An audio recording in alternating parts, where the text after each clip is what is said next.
High বন্ধুরা, আজকে আমরা কিছুই ছাড়তে পারলাম না।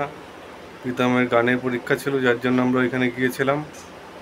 পরীক্ষা হলে ওখানে আমরা কালকে কুমার শানুর ভালো একটা মিউজিক দেব, আপনারা দেখুন এবং আমাদের ভিডিও দেখতে থাকুন। আগামীকাল আমরা ভালো একটি মিউজিক দেব কুমার শানুর।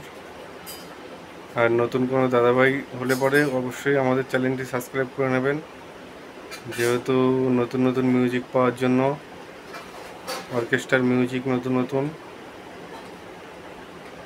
আর আজকে সন্ধ্যার সময় একটু গান প্র্যাকটিস করছিলাম বাড়িতে, ভালো লাগছিল না। আজকে একটু সকাল সকাল উঠেছি ঘুম থেকে, যার জন্য আজকে আর মিউজিকটা বানানো হয়নি। ধন্যবাদ বন্ধুরা, সবাই ভালো থাকবেন, সুস্থ থাকবেন।